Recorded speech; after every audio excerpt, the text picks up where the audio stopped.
Hi అండి, అందరికీ నమస్కారం. Welcome to my channel. ఈ వీడియోలో ఏపీ ప్రభుత్వ ఉద్యోగులకు మరియు పెన్షనర్లకు 2018 నుండి 2023 వరకు గల 94 నెలలకు సంబంధించిన డిఏ బకాయిల చెల్లింపుల గురించిన తాజా సమాచారాన్ని అయితే వీడియోలో తెలుసుకుందాము.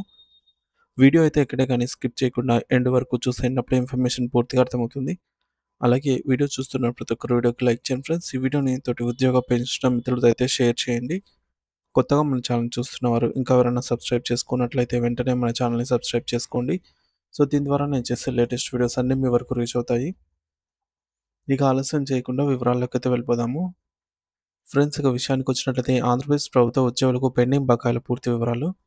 ఆంధ్రప్రదేశ్ రాష్ట్ర ప్రభుత్వ ఉద్యోగులకు సంబంధించి జూలై 1, 2018 నుండి 31 అక్టోబర్ 2023 వరకు ఉన్న పెండింగ్ బిల్లులు మరియు డిఏ బకాయిల గురించి అయితే వివరంగా తెలుసుకుందాము. పెండింగ్ బకాయిల పరిస్థితి మొత్తం 94 నెలల వరకు బకాయిలైతే పెండింగ్లో ఉన్నాయి. ఉద్యోగులకు 3-4 లక్షల రూపాయల వరకు బకాయిలైతే రావచ్చు అనమాట ఒక్కొక్కరికి వారి బేసిక్ని బట్టి. పెండింగ్ బకాయిల చెల్లింపులపై ప్రభుత్వం త్వరితగతిన చర్యలు తీసుకోవాలని ఉద్యోగులు అయితే ఆశిస్తున్నారు. ముఖ్యంగా డిఏ బకాయిల వివరాలు 2018 నుండి 2020 డిఏ బకాయిల విషయానికి వస్తే జీఓఎంఎస్ నెంబర్ 14 ప్రకారంగా జూలై 1, 2018 నుంచి 31 డిసెంబర్ 2020 వరకు ఉన్న 30 నెలల డిఏ బకాయిలు చెల్లించాల్సి ఉంది. ఈ బకాయిలకు సంబంధించి డిఫరెన్స్ 31% నుంచి 44% మధ్య అయితే ఉంది. ఇకపోతే రెండవది 2018 PRC pay revision GOMs number 51 ప్రకారంగా 2021 జూలైలో డిఏ పెంపు అమలు చేయబడింది. దీనికి సంబంధించి 3 ఇన్స్టాల్మెంట్లు ఇంకా పెండింగ్లోనే ఉన్నాయి. అవి చెల్లించాల్సి ఉంది. ఈ బకాయిలు కూడా 31% నుంచి 44% డిఫరెన్స్ మేరకు చెల్లించాల్సి ఉంది. ఇక మూడోది 2023 డిఏ బకాయిలు జీఓఎంఎస్ నెంబర్ 6661 ఇన్ 2023 ప్రకారంగా సిపిఎస్ ఎంప్లాయీస్, జీపీఎఫ్ అలాగే జెడ్పీపీఎఫ్ ఉద్యోగుల కోసం 18 నెలల డిఏ బకాయిలు చెల్లించాల్సి ఉంది. ఇది 2.73% డిఫరెన్స్గా అయితే అమౌంట్ సంబంధించి ఉంది.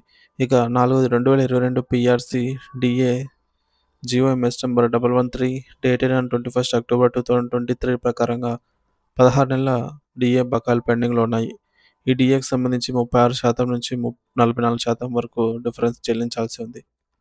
ఇకపోతే సిపిఎస్ ఉద్యోగుల సమస్యలు. సిపిఎస్ కింద పనిచేస్తున్న ఉద్యోగుల చెల్లింపులు ఇంకా పెండింగ్లోనే ఉన్నాయి. సిపిఎస్ ఉద్యోగులకు పెండింగ్ బకాయిలు, డిఏ బకాయిలు మరియు డిఫరెన్స్ అమౌంట్ చెల్లించడంలో ప్రభుత్వం తక్షణ చర్యలు తీసుకోవాలని కోరుతున్నారు. ఉద్యోగుల ఆందోళనలు. పెండింగ్ బకాయిల కారణంగా ఉద్యోగులు తీవ్ర ఆర్థిక ఇబ్బందులు అయితే ఎదుర్కొంటున్నారు. ప్రభుత్వం అన్ని డిఏ బకాయిలను, పెండింగ్ బిల్లులను త్వరగా క్లియర్ చేయాలని కోరుతున్నారు. ప్రత్యేకంగా సిపిఎస్ ఉద్యోగులకు పెండింగ్ చెల్లింపులపైన ప్రత్యేక ప్రాధాన్యత ఇవ్వాలని ఉద్యోగ సంఘాలు విజ్ఞప్తి చేస్తున్నాయి. ప్రభుత్వ చర్యలు అవసరం. మొత్తం 94 నెలల బకాయిలను క్లియర్ చేయడం ద్వారా ఉద్యోగుల ఆర్థిక భద్రతకు ప్రభుత్వం ముందడుగు వేయాలి. 3-4 లక్షల రూపాయల వరకు బకాయిలు పొందే అవకాశం ఉన్నందున వీటి చెల్లింపులు వేగవంతంగా చేయాలని అయితే ఉద్యోగ పెన్షనర్స్ కోరుతూ ఉన్నారు.